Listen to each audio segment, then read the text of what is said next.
always adventuring with my younger brother. Woods, jungles, you name it, we've been there. Decided to go on a casual camping trip to the southwestern US.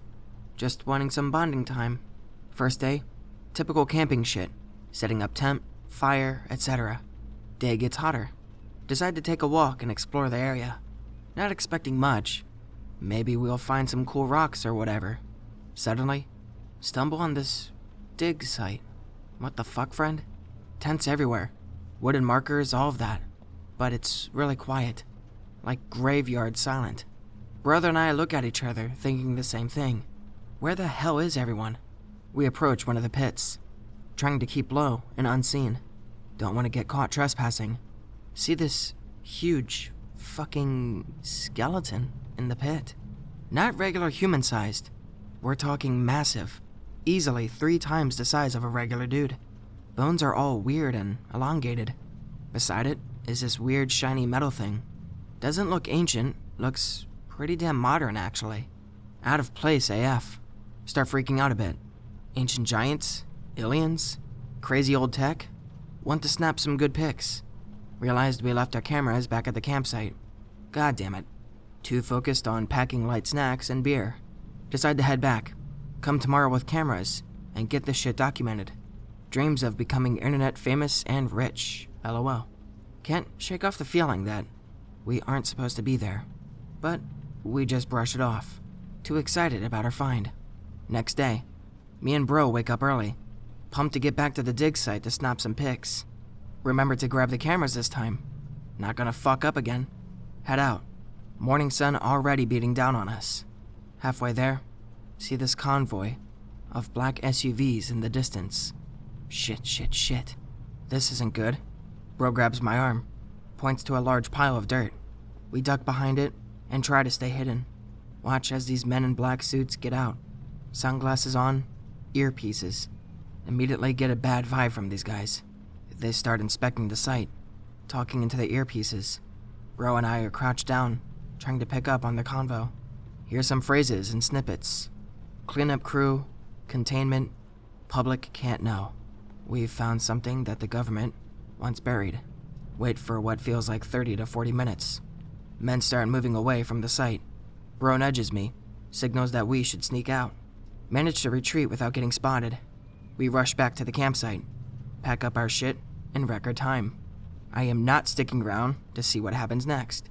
Drive away as fast as we can. I just know that we've come across something that we weren't supposed to see. Bro and I never talked about it to anyone until now. Still wonder what that was all about and what the hell was in that pit. Okay, this is real, but it's only barely spooky. It's one of the few shared paranormal experiences in my life, so I'll do my part and contribute like a good netizen. Be me, 17 years old. My stepfather, who abused me since I was like 6, has just recently died of congestive heart failure, brought on by debilitating lymphatic cancer. He was a pitiful, weak shadow of the 6-foot, 50-year-old part-time hitman that he used to be. He admitted to my mom that was where he got a lot of the money. When they got together, he was a truck driver, but he was driving a brand new Chrysler New Yorker, which was the most expensive Chrysler you could get. But he insisted that he quit when they got together. He also liked little boys, judging from how he used to, quote-unquote, help me wash in the shower. Cancer started in his penis. Amputation didn't get it all. I guess God does hear prayer.jpg. 1987. His cane, which he walked with before he couldn't walk at all, hung on this coat rack inside the back door. Every time I see it, I think, I need to throw that away. But my thoughts immediately wander elsewhere. My brother, 2 years my junior, reported the same thing when we compared notes after this. Fast forward to 1989. Cane is still there. Still want to get rid of it, but thoughts don't focus well enough to do it. One night in the fall, my brother and I are walking out the back door, the most used entrance to the house, and he screams and pushes past me. I'm 6'1", and he's 6'2", and we are both over 250 pounds. He's gibbering and crying about a cold hand on his shoulder. I know it's that ass-grabbing son of a bitch. Grab cane, toss it in the trash barrel in the detached garbage, and compare notes. Never any more spoopy feels at backdoor landing. My face when a haunted cane shielded itself from attention long enough for Spook to put its hand on my brother. Pick semi-related. Here, I'll add one. Be me, 16. Family moves into a new house. Weird because they've been looking for years and suddenly chose this one out of nowhere. House is really nice, but sketchy feeling when alone. First week moving in, a freak storm rolls in out of nowhere. Insane winds and rain. Highly unusual for this time of year. Occupants prior to us were animal lovers. Had a medium-sized shrine to St. Francis out back. We kept it there after we moved in. Hear huge crash outside. Investigate outside in morning. Backyard is nearly destroyed, with branches down and furniture knocked around. St. Francis statue has fallen, head knocked clean off, and lying next to the body. Foreboding. Over the years, the house is established as being creepy, although it was built not 2 decades prior, with only one family living there. Can hear faint arguing downstairs. Disappears when trying to listen more closely. Feeling of doom when walking up the stairs. Feels like something is watching you. Everyone apparently feels this, but no one says anything to each other, so we all individually think that we're crazy. My mom, sister, and myself all come to the conclusion, independently, that the house is haunted. We were all spooked when Mom asked if we thought the house was haunted, and everyone else replied, yeah. Why'd I say that? Yeah. My dad gets irrationally angry at us for bringing this up. Everyone goes through bouts of depression after moving in. Horrible illness strikes my mom. No genetic component, although usually a genetic disease. Very rare. Lifelong. My dad is going crazy. Develops multiple mental illnesses out of nowhere. My father-in-law and his daughter, my sister-in-law, work together in this hotel. Old, big, traditional, belonging to a local magnate. It's a small beachside city, former fishing village, by the way. They work the graveyard shift. Their family was always big into spiritism or carticism. The father especially. Very spiritually attuned. It was deep in the night, the middle of their shift. She was at the reception desk doing her work. She was a receptionist. Oh shit. And he was patrolling around. He was a janitor.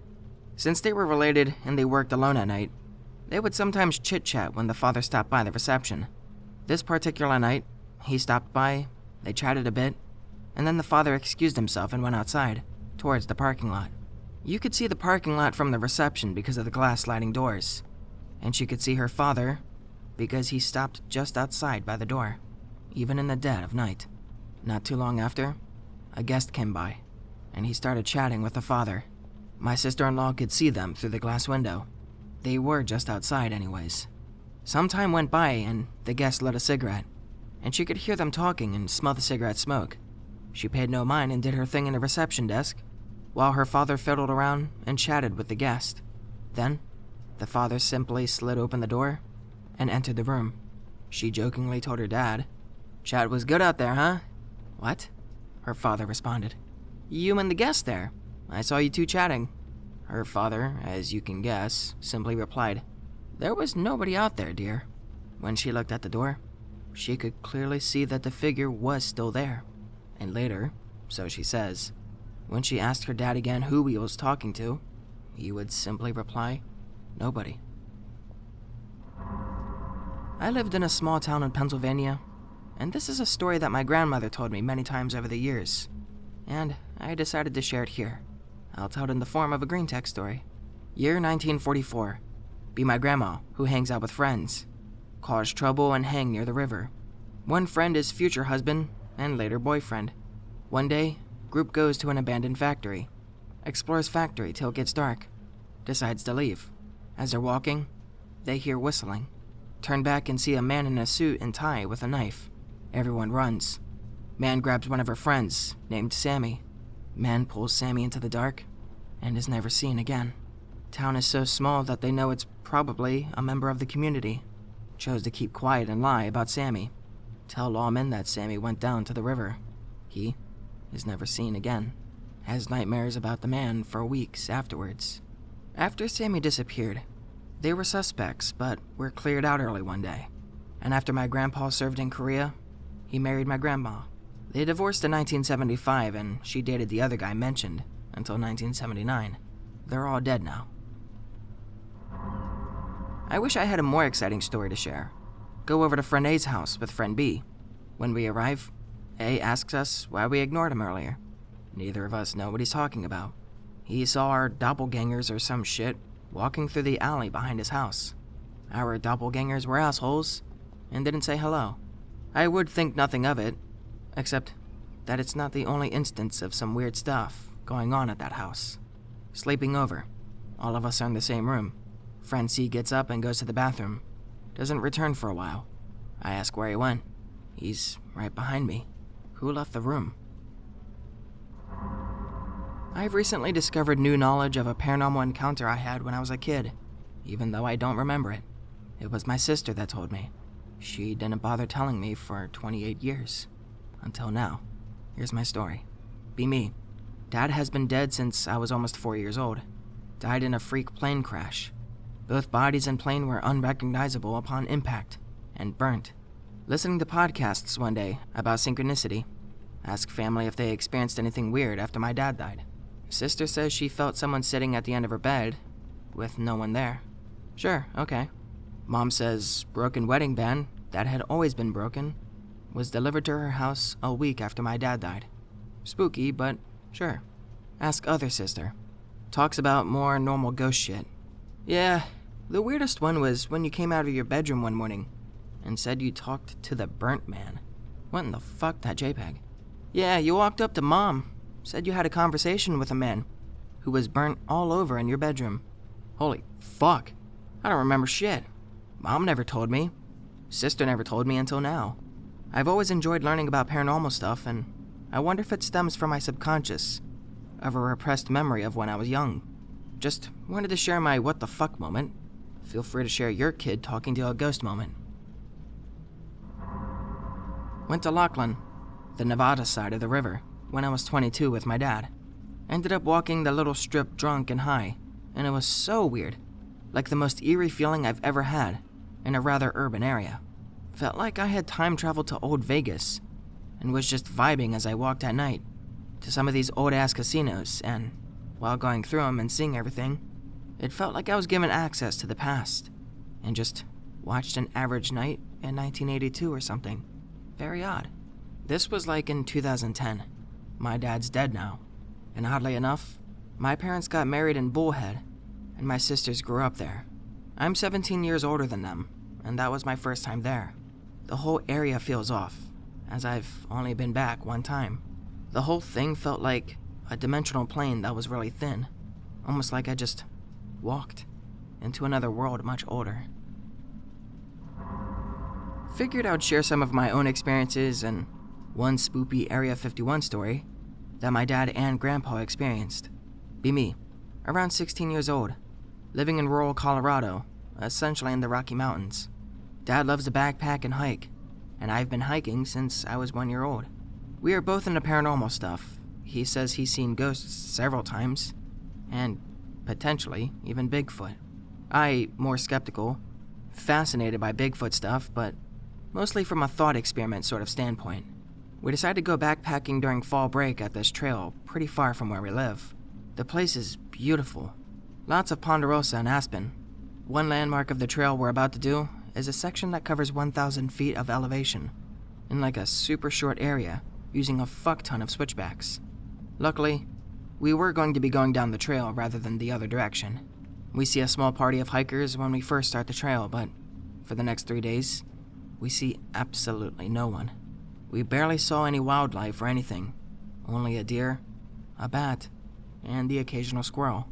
Our second night, we decided to camp by this river. The area we set up in is this relatively narrow slot canyon, but not straight up or vertical. On one side, there's this pile of rocks and gravel covering a part of the mountainside. There were some massive boulders around that indicated that huge chunks of the cliff face had broken off before. It was a little sketch, but overall it seemed safe. Still confused how we hadn't seen a single person since that first part of the trail. At around 2 or 4 in the morning, still dark out, we hear an extremely loud crashing noise from roughly 50 meters back up the trail in the direction we came from. It sounded something like several cymbals being clanged together, the sprinkling sound of a firework, and the pure thump of an extremely heavy object hitting dirt. We both wake up after hearing it, and we get out for a bit to make sure nothing fucked up is happening. Nothing happens, so we head back to sleep. The next morning, we walk a good 500 meters in both directions, following the trail to see if a boulder had fallen into the water or something. We find nothing new. There's no broken branches, torn up dirt, nothing. I'm not saying this was Bigfoot or anything. All I am saying is that I have no clue what it could have been. We're both a little creeped out due to how bizarre it was, but overall, we weren't scared for our lives or anything crazy like that. We decided to haul ass on the third day and walk an extra mile or two to the end of the trail. Still have no idea what it could have been. I suppose it could have been a boulder, but we probably would have heard it coming down the mountain, or found a new boulder. Alright, here's my dad and grandpa's spoopy Area 51 story. My dad used to live in Las Vegas with my grandparents when I was younger. My dad and grandpa were into UFO stuff, coast to coast, the whole shebang. We would go sky watching in the desert outside of Vegas, near Area 51 and the Nevada test site. They have other stories about seeing weird shit in the sky, but this is the most tantalizing in my opinion. Also, I have a shit memory, so they have probably told me crazier stuff. They were sitting in the middle of the night just chilling, watching the sky, looking at the stars. All of a sudden, this incomprehensibly bright light illuminates the entire valley. They can tell the light is coming from above them because they can see the shine from above. They didn't hear any sort of helicopter, drone, plane, absolutely nothing before all of this happened. Light stays on for around 5 seconds before turning off. Dad worked in first responder type of stuff and took a course at the Nevada test site. Nuclear and hazmat training stuff. Tells me about this trainer there, who had obviously worked there for a long time. He asked him if he had ever seen anything weird, and all the trainer says is that he's seen some weird stuff that he probably can't talk about. Doesn't push any further so as to not get shot by men in black or some other type of shit. I worked in a treatment facility for sex offenders. I watched one guy try to strangle himself with his own beard. I watched another guy cut his throat for attention. A lot of hot females worked there. In spring of 2020, I think it was in May, there was a video on Joe Rogan's JRE YouTube channel from a podcast with a CIA officer who called himself the pedophile hunter. He said that the CIA had mind control and mind-reading satellites, and that they only used them on pedophiles. The video got taken down less than a week later. I remember watching it because the comments were freaking out that a CIA officer admitted to the CIA having mind control satellites. Does anyone have a copy of this video? I know I wasn't the only one who saw it. I watched it the same day it was uploaded, and it had at least 1,000 views. The person he was interviewing looked like the picture attached to this post.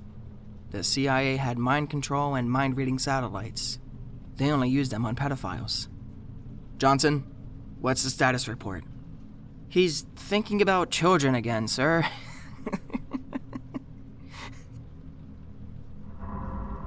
I never tried to write this story out, and I'm gonna green text it in one go. Wish me luck. Be 20-year-old neat. Got told I have bipolar disorder when I was 18. Not handling it well. Haven't worked in over a year. Lost all hope of an education. Hate living with parents. Dad was a neat since I was a baby. Scared I'll end up like him. Anyway, I was abusing DXM a lot at the time. One day in spring, I did too much. So high, I had a panic attack. Complete psychotic break ensues. I call the crisis number my therapist gave me. Leave 3 or 4 messages rambling about killing myself or something. Fast forward half an hour, finally get a call back. The guy says his name is Peter. He sounds almost as panicked as I am. He tells me he'll call my therapist and see what she says. Hangs up. Calls back a few minutes later. Says they called the hospital in the state capital. They'll take me as a volunteer inpatient. He makes sure I have a way to get there and wishes me luck. Hang up. Realize I have to tell my dad. Somehow I managed to swallow my pride and I talked to him. He says, "We don't have a car. I'll have to call my sister. Hey sis, I need a ride to the hospital in insert big city that's 1 hour away." She asks why. I tell her I'm suicidal. Anon. Tell her I don't want to talk about it. She agrees. I get ready. Pack a bunch of drawing and writing materials. Figure I'll be bored a lot at the hospital. She shows up. My dad decides he's coming too. I dissociate for the whole ride because I hate riding in a car with him. When we get to the ER, they wait with me. He starts talking about some woman he heard about who was suicidal or something. I'm so fed up with it. For the first time in my life, I tell him to stop talking. I was polite about it, but I still felt like I was slapping him across the face. After about 20 minutes, I finally get to talk to a doctor. Be talking to the doctor to my sister. Doctor's pretty, but I'm too dissociated and stressed to care. I don't even remember what we talked about. I think she and my sister did most of the talking. Eventually, I say goodbye to my sis, and she leaves. After that, it's kind of blurry. I think the doctor led me to a room with a bed and told me to lay down. There might have been a nurse or something waiting with me, and after a while, a couple of interns came in. Both were men in their 20s, wearing glasses, skinny, brown hair with thin beards. They were dressed in nerdy/casual clothes. One had a clipboard and took notes, while the other talked. I think they introduced themselves to me. It seemed like they were just trying to be professional. The one guy asked me a couple of questions. Each time I answered, he told the other guy what to write down. He walked slowly around the room with his hands behind his back. It was like one of those movie scenes where someone dictates a letter to an assistant.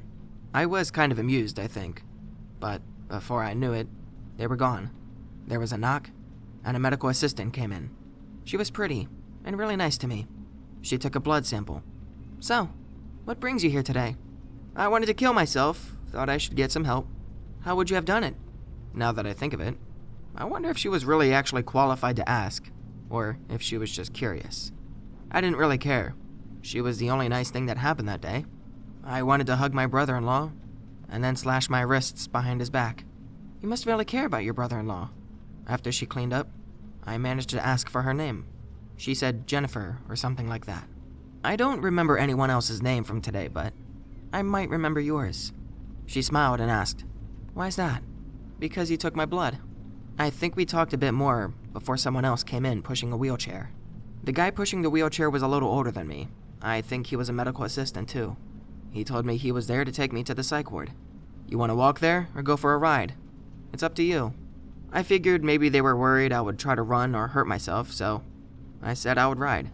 He pushed me to an elevator, chatted with another hospital worker, then dropped me off at the psych ward. There was a window, like the kind at a bank, where he talked with the nurses. I think he signed some papers. Then a doctor or therapist came out of the locked door to the ward. She introduced herself, but I don't remember what she said. She seemed nice, but also highly intelligent and tactful. She led me into the ward and then into a small office. She said she would be right back with some papers or something, and left. As she left, I suddenly panicked. The door was swinging shut on its own. I reached across the room and grabbed the handle. I held it open for the few minutes that she was gone. When she came back in, she sat down, and I tried to pretend I wasn't panicking. As soon as the door started to swing closed, I threw my hand out and grabbed the handle. It made a loud noise and startled her. She raised her eyebrows and slowly asked, "Why are you holding the door open?" "I don't know." She stared at me for a while. "Well, we should close it most of the way so we won't be distracted." I stayed frozen with fear for a bit, then slowly let the latch rest against the door jamb. It stayed slightly open, and I relaxed a bit. She went on to ask what I was experiencing, what I was diagnosed with, what substances I had taken. I tried to be upfront, but between being dissociated, paranoid, and suicidal, etc., she decided to put me in an observation room for the time being. I followed the therapist lady and a nurse lady to the observation room to be put on suicide watch. It was a special room with no sharp edges or easily removable materials. Basically, just a big box with a door and a little box inside with a mattress glued to the top. They pointed out that there were security cameras installed, and I would be under 24-hour watch from the nurse's station. I was honestly too discombobulated to give a shit who was looking at me. I already had demons following me everywhere. I could actually see the demon's face and flat surfaces.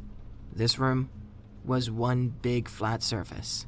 The nurse handed me a clipboard and asked me to circle what I wanted for dinner. I didn't want to, but she insisted, so I just circled a few random things. They both left. Now it was just me and my demons. Every 30 minutes or so, a nurse would come by to check if I needed anything. I asked for water the first time, and they gave me a giant sippy with ice water. Every time they came back, I asked for more water. After a couple of hours, I asked to use the bathroom. They said yes, but I would have to have the door open a bit, so they could hear if I was trying to hurt myself. Honestly, I had been trying to come up with a way to hurt myself, without at least drawing too much attention. I tried hitting my head on the wall a few times, digging my nails into my skin under my clothes, and etc. No one ever seemed to notice, thankfully. When the nurse came in with my dinner, I was digging my nails into my arm while staring at the wall. "How are you feeling?" "I don't know. You're looking kind of spaced out. Do you want to eat?" I paused for a while. "I'll try." She asked if I wanted to eat in the common area with other patients. I said no. She set the food on my bed and asked if I needed more water before leaving. I didn't think it was the food I circled on the menu, but I didn't care enough to mention it. I've never really been a picky eater. She refilled my cup and left after I finished my food. I forgot to mention that I cried a lot as soon as they left me in the room the first time, and after she left, I cried some more. I think they gave me some haloperidol. I had never had it before. It made me groggy, but didn't do much else. I was still suicidal and kept trying to find ways to hurt myself. I had been diagnosed with bipolar disorder. After telling my hometown therapist, I had violent fantasies. I didn't like hurting people, but I would randomly feel like people were going to try to kill me. I would imagine fighting them, stabbing them, cracking their heads against the wall, and etc.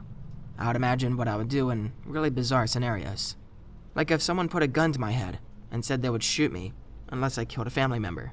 My dad used to ask me, if the tribulation happened, would I rat out my family for being Christians?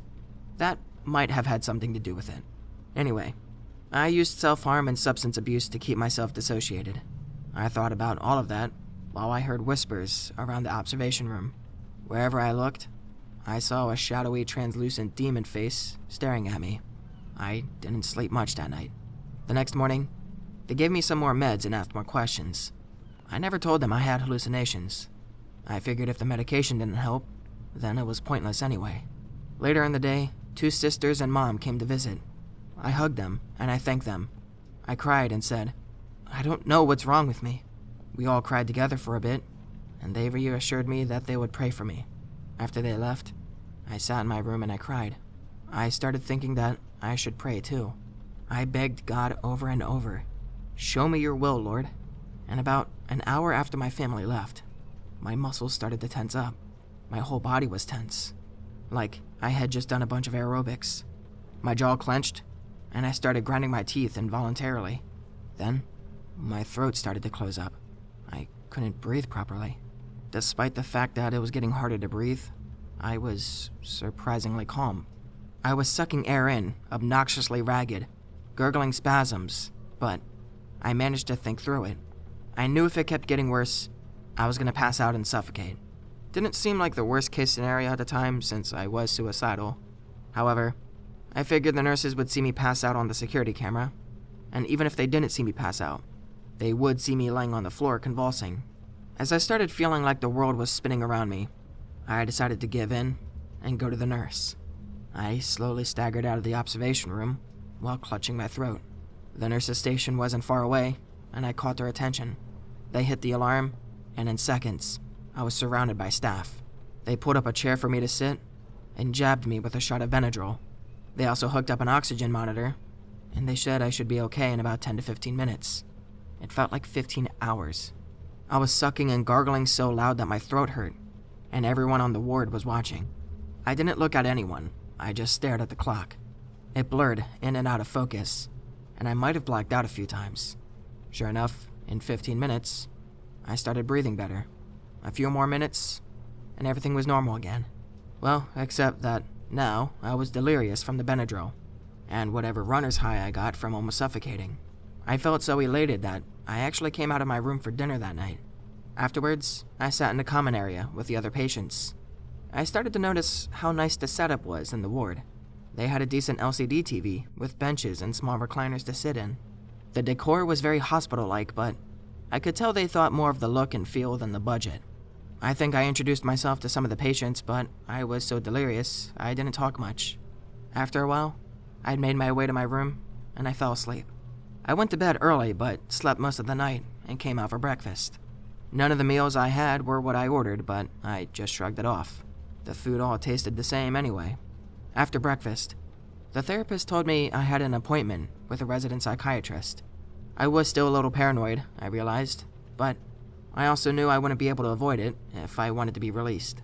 The psychiatrist was around 35 to 40 and looked like every other male doctor in the hospital. White, fit, short brown hair, glasses, thin beard, etc. The state I live in is very homogeneous, even in the capital. He asked me some routine questions, then I asked a question for the first time since I arrived. How soon can I leave? He moved some papers around and looked at them, then looked at me. Well, you were admitted voluntarily.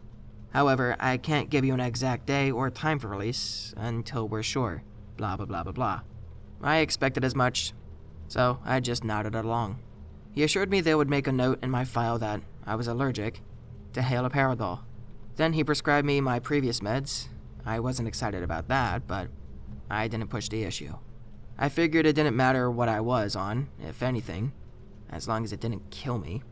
After the appointment, the therapist told me I was no longer on suicide watch. We have a regular room for you, but you'll have to share with a roommate. Would that be alright for you? Yeah, I don't care. I had shared bedrooms and tents a lot since I was a kid, so I didn't mind at all. A different nurse I hadn't met yet took me to the new room. She was really slim and petite, around 40 to 50 years old and blonde. Her hair was styled with excessive hairspray. Still, kinda hot. We walked halfway down the long hall to the room, and when we got there, the door was already open. It looked like a fairly typical hospital room, except for the reinforced windows. The roommate was in the room when we got there. He was a little older than me, taller, kind of had stimulant vibes. He was chill with me sharing the room. He didn't seem overly excited though. I like that.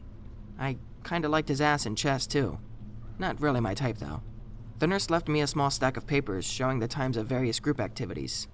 I was curious and read through it, deciding that I should try to kill the boredom somehow. The other patients had all been friendly and mostly polite so far. I didn't talk much with the roommate that third day. We just kinda did our own thing. I went to a group therapy session before dinner. The leader was a middle-aged therapist, very professional and attentive. The other patients were interesting, and they all seemed to listen as much as they talked, especially the women, especially to me. I was used to women showing me special attention. I guess I kind of have a relaxed and sensitive vibe. I'm not half bad looking either, but I don't play into it. I think they all found me disarming, because afterwards, some of them approached me. We chatted about symptoms, diagnosis, etc., all after the group session. I also hit it off with a giant and a wizard. Seriously, one guy was 6'8", and the other spoke in riddles and rhymes. I'll call them Goliath and Gandalf since I don't remember their names. There was also an obese redneck with an IQ of 140. I'll call him Virgil. I talked to all three of them a lot during free time and meals. When I wasn't surrounded by damsels, that is. I'm not really joking, I was actually pretty popular. Might have had something to do with crying, then almost dying in front of them on day 2. Anyway, Goliath was bipolar as well. Apparently, he had been manic when he was admitted, because his mom was scared that he would hurt her. I was like, Mom, I would never hurt you. He was pretty bothered by it. I sympathized. I have violent fantasies, but I couldn't imagine hurting my family. I didn't get a bad vibe from him, though, strangely enough. I also chatted with Gandalf, even though he mostly talked in word salad. I tried to respond to what he was saying like it was poetry. It seemed fitting because he looked like a poet. He was in his 50s, but very well put together, with a neatly trimmed white beard and hair. He also wore a fedora, or whatever those classy-looking hats are called. A nice one, though. Not like a milady fedora. Strangely, it seemed to interest him that I would try to talk word salad with him. He was only lucid enough for one conversation we had, and it kind of broke my heart. He was a track star as a teen, and he went to the university in the capital with his wife. They would run 5 miles around the lake every morning before class. He never talked about his life after that, at least not coherently. Every other conversation, he was all, motion of the ocean, just like Jesus taught Augustus. Virgil was a bit of a character as well. He was an engineer. He had a genius-level IQ. He was on the autistic spectrum and had a taste for 24 packs of beer. He got admitted after he threatened to stab himself with a sword. I don't know how I'd be able to do that, but that's what I said. He had a twin sister that he was close with. The only difference is our genitals. Really nice guy. Wish I could have had a beer with him. There were about 4 women on the ward that I spent time with as well. One was a bit younger than me. I'll call her Ellie. She never said it, but I'm fairly certain that she knew her way around pills. I'm not judging. I've been known to pop myself into oblivion as well, whether I have the time or not. She was a bit moodier, though. She would laugh or cry spontaneously during the crafting class, and we all crafted a lot together.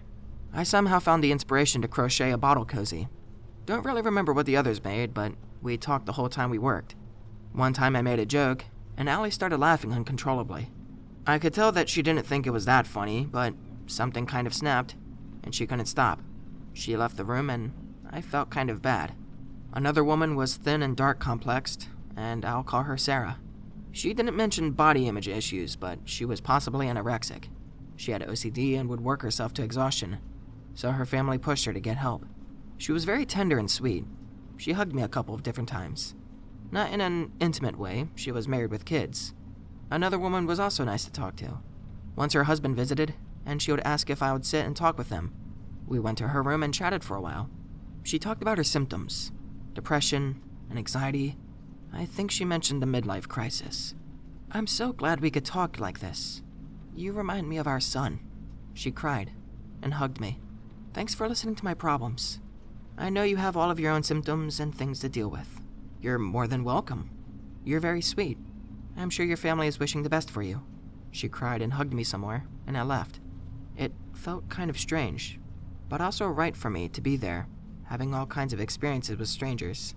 I did become manic at one point, and had a bit of an outburst during a group therapy session. Our usual leader was out, and there was a substitute. Something about her put me off, and being manic, I kind of tried to take control. I was being all grandiose, trying to lead the conversation, and she kept gently insisting that we stick to the routine. We were halfway through, and things were getting a little chaotic. I argued with her and said, I think we should all stop now. Allie got all anxious and said, What? Why are we stopping? And that made me realize I was being an asshole, and I apologized.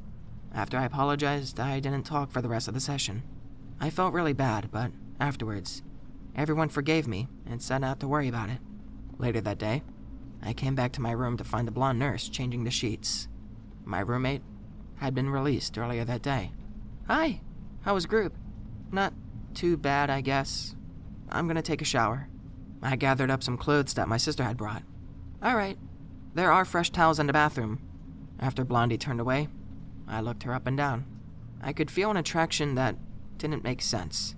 I quickly realized I was still a little manic. I went to take a shower, but I spent more time jerking off than washing. I needed a shower after that. When I got out, I looked out the window at the street. Gandalf was talking with some guy around his age, maybe a relative or a close friend. He was smoking, and I remember being jealous. All of the guides on the ward were smokers, so we all carried around smokeless tobacco devices. They were just plastic tubes with some kind of nicotine-soaked material inside. We must have gone through 5 per day apiece. I've never seen devices like those before or since, and I don't want to. That shit was nasty. My grandparents visited me a week after I got to the ward. They asked if they could get me anything, and I just said, a Bible would be nice. I didn't intend to read it, but I knew they would worry less if I gave them something to do for me.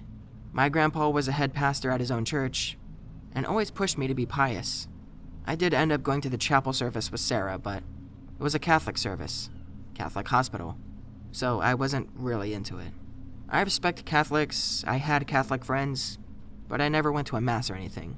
A former therapist of mine had given me a prayer to St. Michael when I told her that I felt afraid of demons. I read it once, but nothing changed. I'm not really worried about the hallucinations I have. I just know they're not normal.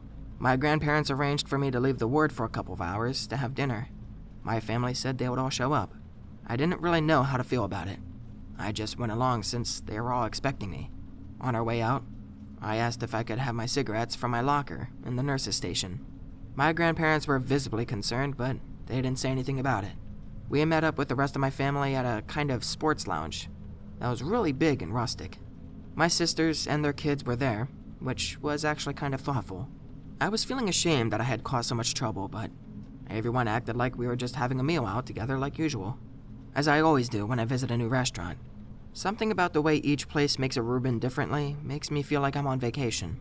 I know I sound like an old fart. Afterwards, my grandparents took me back to the ward, and I never did get to have a smoke during my stay.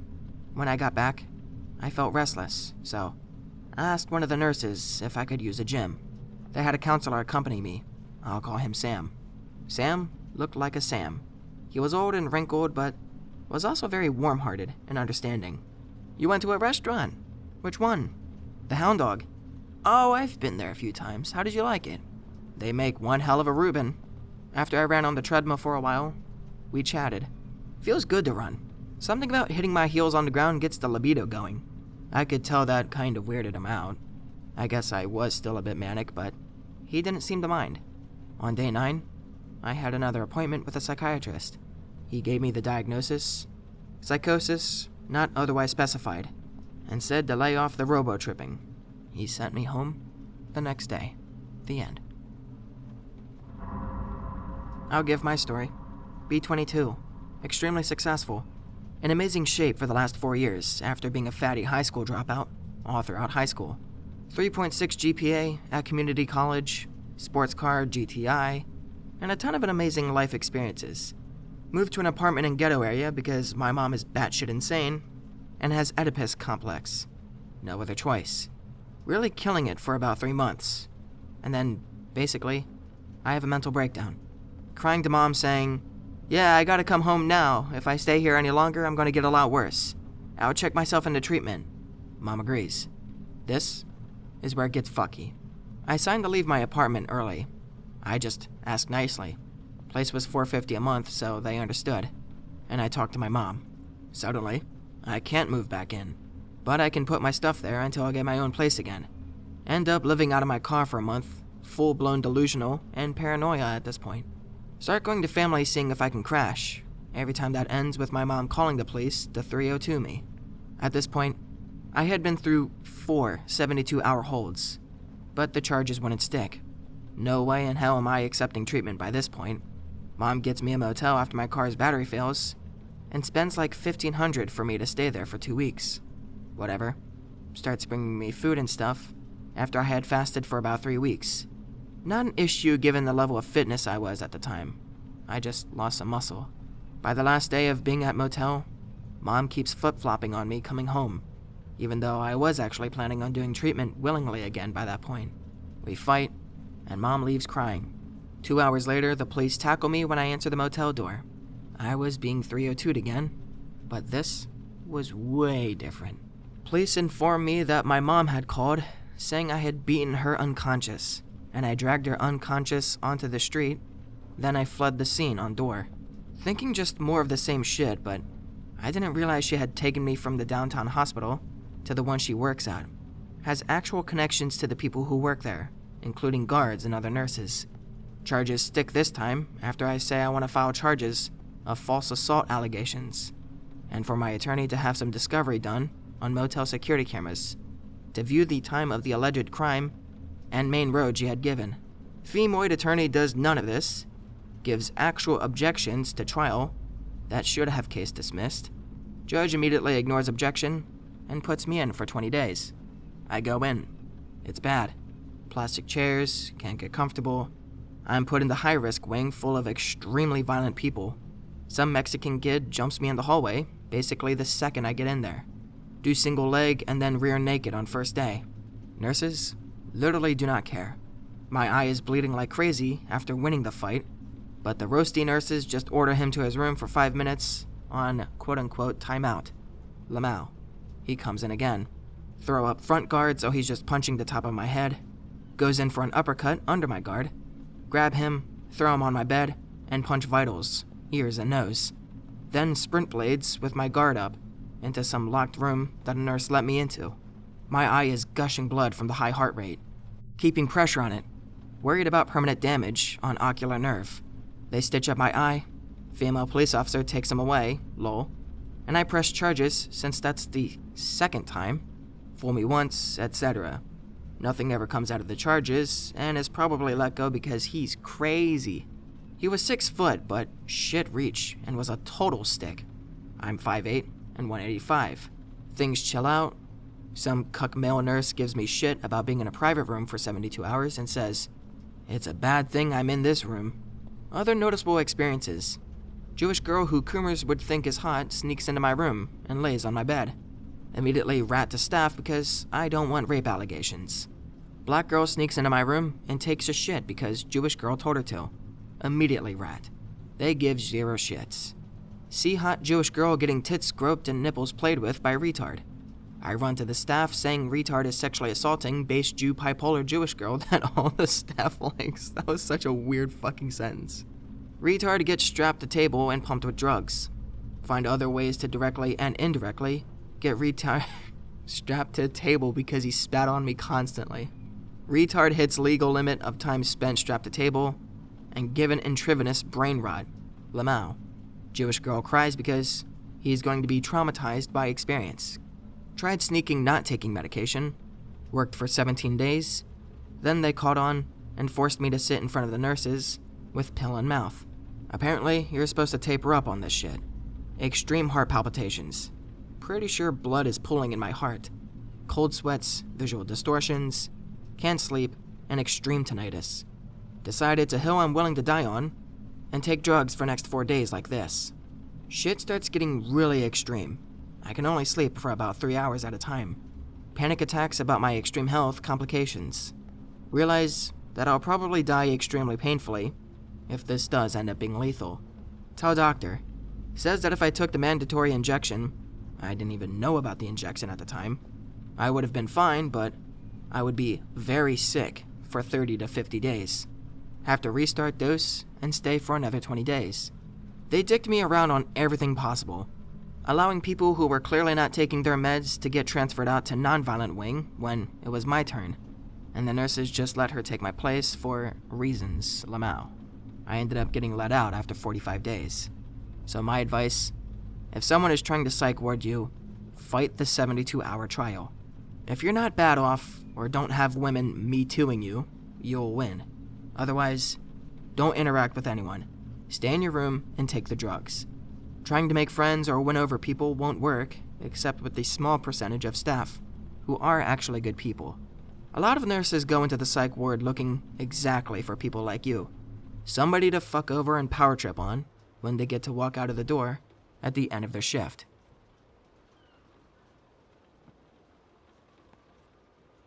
Johnson, what's the status report?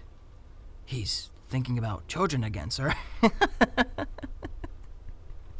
Hold on, I want to do that better. Johnson, what's the status report? He's thinking about children again, sir. Take a guess. Take a guess at what the pedophile's thinking about.